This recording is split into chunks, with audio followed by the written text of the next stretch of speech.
Today my guest is Dr. Andrea Strzelec. Dr. Andrea Strzelec is the Program Director for Master of Engineering in Engine Systems at the University of Wisconsin-Madison College of Engineering. Her research interests are in the area of reaction characterization for combustion, exhaust aftertreatment, neutron imaging, and sustainable energy. She is the chair of the SAE Exhaust Aftertreatment and Emissions Committee and the vice chair for the SAE Powertrain, Fuels, and Lubricants Committee. Given her expertise in emissions, we're going to focus on emissions and talk all about emissions. So welcome, Andrea. Glad to have you here. Thank you. It's great to be talking to you. Great. So let's start with a basics or a primer for us listeners in terms of exhaust emissions basics.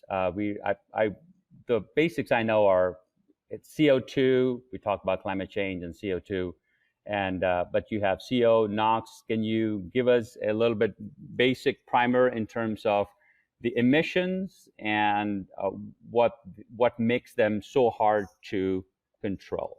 Sure. I guess I would also be remiss if I didn't mention that along with my good friend, fellow Badger, and co-author John Kassab, I also wrote a book for SAE called Automotive Emissions Regulations and Exhaust Aftertreatment Systems. So if anyone has further interest than what we discussed today, that's a fantastic resource that goes into all of these things in much greater detail. So when we look at like atmospheric issues facing society today, we have all kinds of problematic emissions, right? Oxides of nitrogen and sulfur, the so-called NOx and SOx. We have carbon monoxide, unburnt hydrocarbons, and particulates. And those are interesting to us because they contribute to things like acid rain, smog, and tropospheric ozone. So this is what results in acidification of lakes and soil damage, forest dieback. And then we have the greenhouse gases, things like CO2, N2O, and methane, which are inevitable results of burning fossil fuels and can only be restricted by reducing fuel consumption. So something that the EPA and CARB really want us to realize is that in this industry, we cannot sell vehicles unless they meet emissions requirements. And so that's why our industry looks at it. We can further break these things down into, by species into things called criteria pollutants. So those are those things that I mentioned before that, harm human health. So that's the sulfur oxides, especially SO2. Particulate matter, which we can further divide into PM10 and PM2.5 based on how small the particulates are. And the smaller the particulates, the more they can penetrate into our lungs and cross over into the blood. Again, carbon monoxide, ozone, nitrogen oxides, especially NO2, and then lead, right? And this is why we removed lead out of gasoline. And most of is these... CO2 also considered? No, that's not a criteria pollutant. It's a greenhouse gas. Right. So one that harms directly in the short term versus one that has a long-term effect on the climate. Exactly, right? So criteria pollutants are named that because they specifically harm human health, right? Versus greenhouse gases that contribute to global climate change by trapping heat in the atmosphere. So those are things like CO2, methane, N2O, and fluorinated gases that might come from, an air conditioning system. And then we have, other species that are regulated but don't fit into one of those two criteria. So that's things like ammonia, aldehydes, ketones, heavy metals, and dioxins. Got it. From the exhaust emissions work, I recognize that predictions of exhaust emissions is super hard. And perhaps CO2 is easy, but from what I hear, CO, NOx are nearly impossible to predict accurately. What makes them so hard? Well, even CO2, I think when you say it's easy to predict, the maximum CO2 that we could see is easy to predict if we assume complete combustion in the engine, right? Right. So we have to talk a little bit about the internal combustion engine as a source of these things, where these things form, and then we can understand a little bit more, especially if we talk about fuel chemistry, how it really is hard to predict, right? So the internal combustion engine is a source of these emissions. It's a large contributor to global emissions. Um, and but they are the primary people and commerce mover in the United States, right? When we look at some of those criteria pollutants, most NOx forms in lean mixtures. So it requires oxygen and high temperatures. And unfortunately, once it's formed, it's hard to remove. And I think a lot of people are like, wait a minute, nitrogen is inert. And that's true up until we get to really high temperatures. So there's a cutoff temperature slightly north of about 2000 Kelvin, where nitrogen becomes reactive, and unfortunately it oxidizes into NOx. And we actually reach those temperatures in the combustion chamber. Absolutely. Now, CO and hydrocarbons form in rich mixtures. And so this is what I was talking about before. If you don't have enough oxygen to complete the combustion reaction all the way to CO2 and water, then the intermediate species are carbon monoxide and hydrocarbons. And then we have particulate matter, which is mainly formed in direct injected engines, where it's produced in rich fuel pockets, right? So this is why it's a diesel issue more so than a gasoline. But as we move to gasoline direct injection, we see that. So if we take a step back for a second and we talk about what is combustion realistically, it's a rapid oxidation of a substance, a fuel, that releases heat via chemical reaction. And so, if we look at the chemically correct stoichiometric air mixture, right, we can see that ideally we would take a hydrocarbon fuel all the way to CO2 and water, and hopefully we would stay at a low enough temperature that the nitrogen would not react. But that's not realistically what happens in an engine. Combustion happens over a range of fuel and air mixtures and temperatures. So within a cylinder, there's going to be locations where there's too much fuel, which is going to lead to soot formation and maybe hydrocarbons and carbon monoxide. Or there's going to be pockets where we have a high temperature and excess oxygen, and then we're going to see the NOx formation. So because the conditions of combustion are not really truly homogeneous over a cylinder, that's why it's really hard to understand what we're going to get. And this is why it takes computational fluid dynamic analysis in order to do some of these predictions. Got it. And even then, we're not able to predict emissions with the level of accuracy because of what the random variations that happen. Sure, there's random variations. There's also, there's so many phenomenon that come into play, right? There's things like the spray, right, and how well the spray is atomizing, which depends on the fuel. There's things and with the spray, right? If the spray penetrates too deeply and wets the wall, right, that's another thing that can come into play. So there's a lot of variables in this that make it really difficult to predict with high accuracy. We've been working in this for decades, and things have gotten way better, and there are better and better computational tools out there, but we're still not perfect at it. Got it. So some of our listeners might be thinking, well, talk of emissions is probably yesterday's talk, and with the electrification and moving to electric vehicles, we don't have to worry much about emissions. How much work is really happening in emissions now, going forward? Well, I will say that's a very rose-colored glasses forward outlook, right? I think that the truth of the matter is electric and even electrified, meaning hybrids or even mild hybridization, is a smaller part of the current fleet than people think, right? And if you look at the, I mean, if everyone takes a minute to think about, well, what kind of car do I drive? What kind of car do people I know drive? You begin to realize that engines are still pretty ubiquitous, right? Especially, 95%, you would say?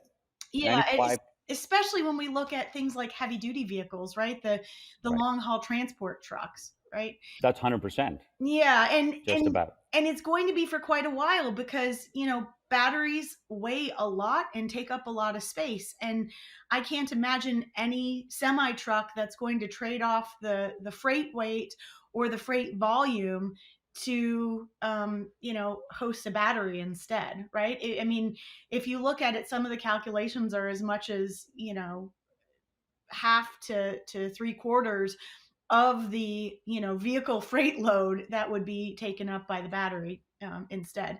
So I think that the truth is, engines are going to be in our future for quite a while, and when I mean quite a while, I'm talking at minimum 50 years. 50? 50, yeah, in various forms. I think also, if we're really looking at reducing CO2 emissions in particular very, very quickly, then the way we could do that very quickly is by going to more hybridization, right? It removes a lot of the issues in terms of, battery materials. You don't need as big of a battery if you have a hybrid vehicle. You don't need the electric charging infrastructure with a hybrid, right? Because you have the two available there. And there's a lot of work that shows that hybrids are sort of better than either extreme parent in terms of CO2 emissions, across the whole life cycle analysis, right? From the creation of the materials all the way to the in-use portion. So I think that if we really wanted to have immediate impact, I think we would go to hybrids. And if we're going to go to hybrids, then we need to keep researching engines and emissions control because they're still going to be relevant, right? And I think it's a little bit of a mistake. The US DOE cut their combustion fuels emissions research budget by about 76%. And Wow. Even with the Build Back America, they don't have money in there for emissions work. Is unfortunately, that is that a statement though by the government in terms of where they want to put their money? yeah, it's a political statement that political people who maybe don't have the technology understanding have decided that there is one technology that is the solution to the climate crisis. And I'll say that, in my opinion, it's really unfortunate because I feel like they don't maybe understand the full life cycle analysis, and they don't maybe understand the potential unintended consequences of such a decision. And I think, whether you're talking about batteries or you're talking about internal combustion engines, they actually both suffer from the same problem. It's not the technology, it's the fuel. And I think people forget that electricity has to come from somewhere. And unfortunately, in the United States, 78% of it comes from coal and fossil fuels. So it's not really quite the panacea that people think. Not Right. to mention mining So the battery materials and all that, but so if you were to modify the roadmap for the government, if you were to be given a one and say modify this, would you then emphasize hybrids more than electric, or would you go for cleaner diesels? What are you a proponent of? well, to steal a quote from my friend Dr. Kelly Senecal, the future should be eclectic, right? We should set targets and let the technologies rise to meet those targets, right? Instead of putting our thumb on the scale and choosing a technology, I think we should set CO2 targets. I think we should set, and then I think we should let engineers and scientists rise to the occasion to meet those targets, because we may be surprised what the winner is, right? So I don't think it's a good idea to choose any one thing. Yes, I would absolutely push hybrids as an immediate solution, because I think that would have the most immediate impact on climate change. And then I would continue funding things based on a target approach rather than a technology centric approach. Got it. So speaking of targets, I believe the North America's emission regulations have a new targets coming up. Are they set or? So there's all kinds of emissions regulations. My co-author and I like to joke that the very second we published our book, Chapter 3, which is on regulations and regulatory limits, was out of date. Right, these things are continually Right. moving. Um, when you look at regulatory bodies, there's a lot of agencies that have their fingers in this pie. In the U.S., right, it's the U.S. EPA and the California Air Resources Board. In other regions, we have the European Union that has their own regulation. The People's Republic of China has their own. Japan has their own, and India has their own. And then many other countries adopt rules that follow regulations set elsewhere. Um, Right. Sorry, go ahead. Oh, well, the general regulatory philosophy from the EPA and CARB is they want emissions controlled under any reasonably achievable operating state. And so they base that based on test cycles as a way to confirm performance. And then they also use some real world measurements, but it's really based on test cycles. Whereas the EU philosophy only requires compliance on real driving emissions, and it's changing how vehicles are evaluated. So then we can split things up into like light duty and heavy duty for vehicle rules on criteria pollutants and greenhouse gases. Got it. One of the regulatory comments that I heard recently was that the most recent regulations for, I believe this is heavy duty emissions, are, are needing the NOx to be cut down by 90%. And when I hear that, I go, whoa, I didn't know you could just ask for 90% less emissions and you'll get it. Um, it, Talk to me a little bit about that. Can we just ask for no NOx and get it? I mean, how hard is it to cut down NOx that much? And what are the technologies that'll help us get there? So remember, one of the comments I started with is, EPA and CARB set these limits, and if you don't meet them, you don't get to sell vehicles, right? So can they ask for something and get it? The answer is kind of yes, right? Now, there was also a really great presentation in the before times at SAE World Congress by Tim Johnson, and he really showed sort of the cost benefit returns on reducing NOx emissions. And I can find that paper reference and send it to you, because he had a great plot that showed how much it costs to get to lower and lower NOx levels, right? So that's where the reasonably achievable part kind of comes in, and there's a lot related to that. So yes, definitely there is a future trend for ultra low NOx in the EU, in the US, in China.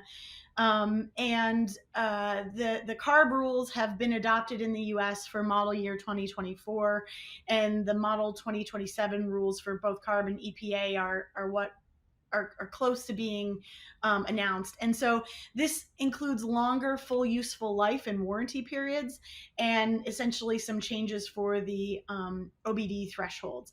So CARB model year 27 and later is anticipated to be 0.2 grams per brake horsepower hour NOx.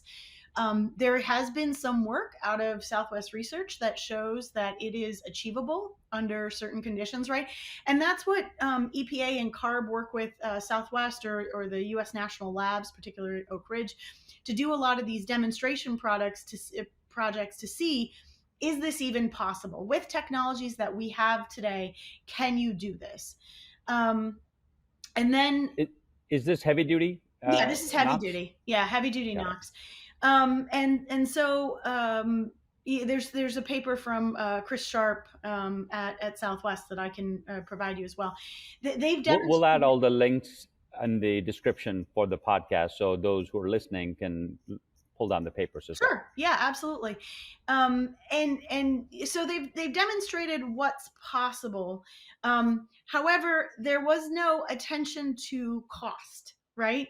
In terms of some of that. So there's what's possible, and there's what's pragmatic or probable, right, based on the costs associated with these things. And so that's a continual negotiation that happens between CARB, EPA, and the manufacturers is what can you do versus what can you reasonably do. Yeah. Um, Going back to cost benefit, is who's asking for this cost benefit? Is it still the fleet managers who are looking at the payback of, I don't know, 18 months, 12 months, or is it a different calculation? No, I mean, it's certainly, I mean, it's the OEMs often on behalf of the fleet managers, right? The OEMs know that calculus that the fleet managers are doing, right? I mean, that's what it requires for them to sell their vehicles and Mm-hmm. engines. And so I think some of the pushback that you see from those OEMs is saying, if you make this too cost prohibitive, people will not upgrade their fleets and they will continue running the older, dirtier stuff, right? So that's part of this whole negotiation that has to go on as well. Got it. So you got to make it affordable for them, or else they won't just buy the new technology. Right. They're going to keep running the old engines that still run, right? I mean, because they're looking at, so maybe the new engines have some fuel economy benefits, but if they're so much more expensive, then that Right. becomes a wash. Right. So what is the state of the art for this after treatment? What are some of the technologies that people are working on, or things that excite you? Oh, we have come such a long way in after treatment. I look at when I first started working in the after treatment area, which is around 2003, to where we are today. And when I first started, diesel particulate filters, which is my favorite, is represented about a 9% fuel penalty, right, on the engine. And so we demonstrated we could use them, we could regenerate them, but it was a big fuel penalty, right? And within just a couple years, I mean, while I was still in school, that dropped to about 3%.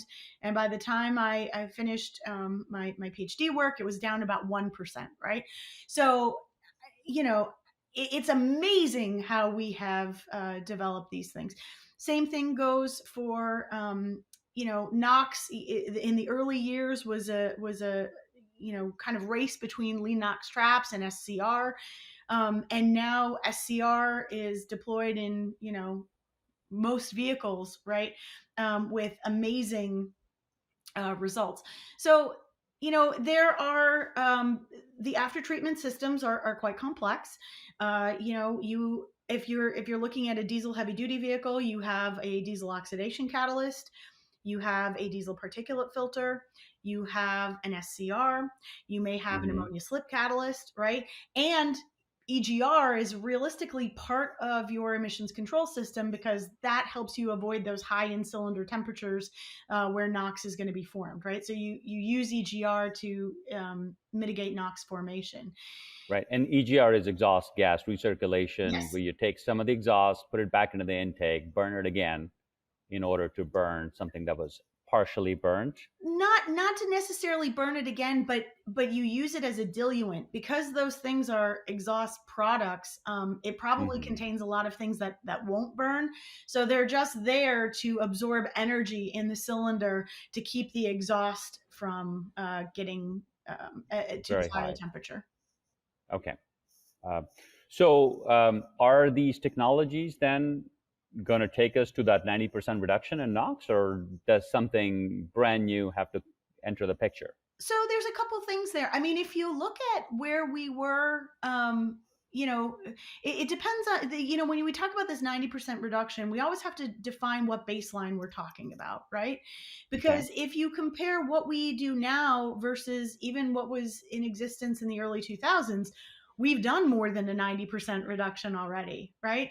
And so that's one of the reasons why I mentioned the paper by Tim Johnson, is because if you go back to the 70s, right, we're at a 99.9% reduction for a lot of these technologies. So that box, right, keeps getting ever drawn smaller, and so you have to look at where we are to where they want to go and where we came from, right? So that that's a difficult question to answer unless you set a baseline. 90% from where we are today, wow, that's going to be really tough, right? And it's going to require further improvements, right, in these after treatment devices, and that takes research and that takes money. And right now, the government has expressed that they don't want to fund continued development work in that area. So it's a hard question to answer. So then, does the private industry pick up the research because they have to sell these, or does the government lack of investment speed up electrification in the sense that yes, there's no money to clean it up, so we might as well transition to electric vehicles because there's money in batteries, there's money in charging infrastructure, there's money. I think some of that was happening, but I think what we're actually starting to see is the pushback from industry. I'll say the last couple meetings I've been at, I've seen for a long time, I heard the OEMs, especially on the light duty side, say, "Okay, that's fine. We're gonna electrify. We're gonna go all electric and all that." Um, and I always thought that was a little bit strange and really due to that political pressure. And I think, as we start really looking at this and we see the cost of the battery materials, as we see the, density of energy storage, as we see the lack of charging infrastructure, as we see, the full life cycle analysis on where electricity comes from, people are beginning to realize that maybe, like I said, it's not the panacea, the silver bullet that they thought it was. And so I think now, also customer acceptance, right? And Mm-hmm. one thing we learned, in the early 2000s is DOE can set, and the administration can set whatever fuel economy rules they want to. And sure, the industry can make those things, but especially in the US, if you want a very high fuel economy vehicle, then it needs to be something pretty small, compact, right? And in the US, Americans like their SUVs and trucks. So you can mandate certain, mile per gallon requirements, but you can't make people buy these things. And so that's one of the things that we're seeing, and I think that's what's driving some of the shift in pushback from the industry, that, well, wait a minute, that's not what people actually want to buy. We can make these things, but who's going to buy them? Right. And I heard some of your talks earlier, and you also touch upon emissions from electrified vehicles and electric vehicles as well. Yeah, absolutely. So tell us more. Are we talking about emissions from getting lithium and the materials for the battery, et cetera, or are you talking other things? Sure, that's definitely part of it. There are emissions associated with mining the battery materials, just like we consider the pumping of oil, and in the overall life cycle analysis, we have Mm-hmm. to consider where do the battery materials come from. That is definitely part of it. Manufacture of the batteries, right, is definitely part of it. But even at the vehicle level, right? And this is true for internal combustion engine vehicles as well. As we've gotten really good at capturing particulates from the exhaust, it has now shown us that, well, those aren't the only particulates that we were dealing with anyway, right? So particulates from tire wear, and Mm-hmm. uh, right, which is an issue from both internal combustion engine vehicles and EVs. But because EVs typically are heavier, you see higher levels of tire particle emissions from EVs, right? So I did not know that they were heavier. they are heavier, right? Because you got to carry around that battery pack. And don't forget, when you drive an internal combustion engine vehicle, you fill your tank with gas, but you have kind of a free license to all that atmospheric oxygen that you don't have to carry on board the vehicle. When you use a battery vehicle, you have to have both your fuel and oxidizer on board, right? Which adds to that weight. That's why batteries are heavier, right? But then even in the vehicle itself, right, there are the so-called thermal emissions, right, that you would definitely know about from electric vehicles. And there are emissions from the motors. So that's something that I think people have not paid a lot of attention to now. But again, there's some really great work out of Southwest Research. Vinay Pramath has a great paper that recently came out that's starting to show, hey, wait a minute, this whole idea of ZEV, a zero emissions vehicle, is a complete political designation. That is not true. There is no such thing as a zero emission vehicle. There may be zero from the tailpipe, because fully electric vehicles don't even have a tailpipe, but that Right. doesn't mean there are no emissions from the vehicle. Right, and the argument that the EV proponents make is that the distributed emissions from these vehicles is cut down completely, let's say, and then you're essentially consolidating the emissions from all the vehicles into one spot, which is a power plant. And sure, it's dirty today. There's a certain percentage, 40, 60% coal, but with the flick of a switch, you can switch that to a larger portion of, let's say, renewable or nuclear or any of the other ones, which are at least cleaner than coal. That is the argument that they make. That's the argument, but I'll say it's not the flip of a switch, it's the flick of a magic wand, right?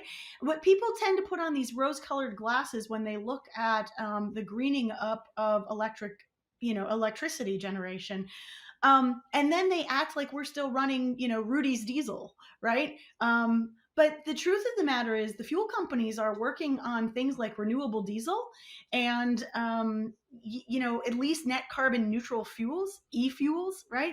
So they act like we're using dirty crude, and we're comparing it against this like pie in the sky view of when everything becomes renewable. And that's just not accurate on either side.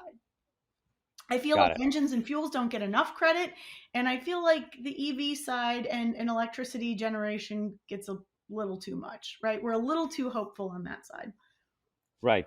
I don't know if you happen to have numbers, but at least what are your thoughts in terms of life cycle, well, cradle to cradle analysis, I would say, of a ICE engine, all the way from energy required to make the fuel, the vehicle, and what it emits, and perhaps even recycling, compared to a BEV, where energy to make electricity and energy to mine the precious metal for the batteries and the recycled part of it. I don't know if you have numbers or thoughts in terms of where they stack up with each other. So I can share some data that comes from a combination of Dr. Kelly Senecal from Convergent Science and Dr. Graham Conway from Southwest Research. If Yeah. you If you have charts or something, we'll put them up on the I do. screen for those who are watching this on YouTube, as So opposed to I can send listening. you a couple things, and if you compare efficiencies on a full vehicle basis, and you consider the whole, well to tank and tank to wheels on a vehicle, you have much higher efficiencies, maybe tank to wheels from a battery electric vehicle. They're usually called somewhere around 80% efficient, whereas Right. a gasoline vehicle is more like 35% efficient from a tank to wheels basis. But then you add in the efficiency from the power generation, right? Mm-hmm. From the fuel source to the electricity generation is about 30%, 35% maybe efficient on the electricity side, and about 80 to 85% efficient from the wellhead to the gas pump side. And the truth of the matter is, when you stack efficiencies, right, it's multiplicative. So 0.35 times 0.8 versus 0.8 times 0.35 gives you the exact same number of around somewhere 25, 20%, 6% efficiency in general. And then when you look at cradle to grave emissions, and I don't have numbers for the full vehicle, but if we look at manufacturing sources of CO2 on a comparison from the engine to the battery, um, I have some data from Dr. Senecal comparing a BMW 320D diesel engine, which generates about 109 grams per kilometer of CO2 from driving. So this is tank to wheels, not. Well, hang on. The CO2 Okay. from producing the engine is the equivalent of about 950 miles driving, which is about the average. If you look in the literature, there's everything from 55 kilograms per kilowatt hour all the way up to 200 kilograms per kilowatt hour.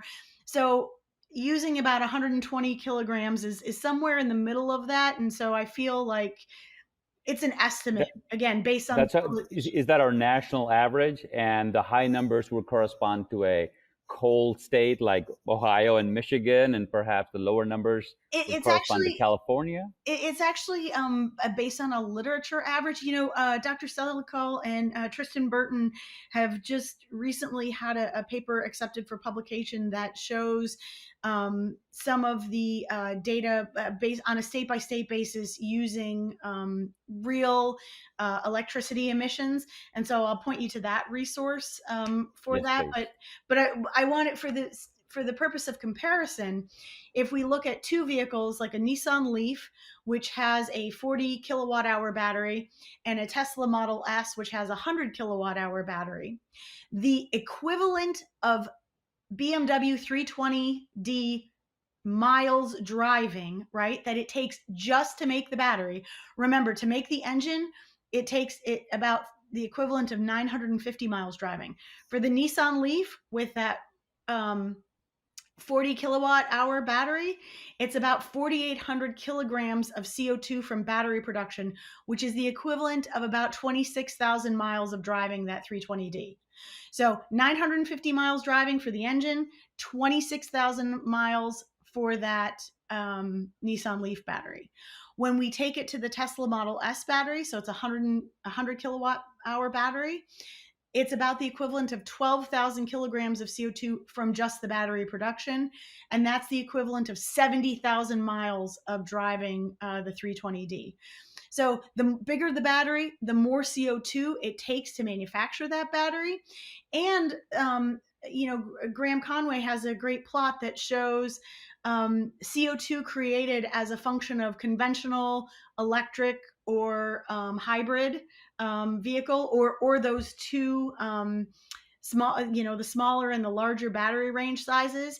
And you see that the origin of the graph starts so much higher for the battery vehicles, right? That even though the slope of the line, the in-use portion of the CO2 generation is smaller, it still takes about 90,000 miles driven before you see an advantage in terms of CO2 from that smaller battery vehicle.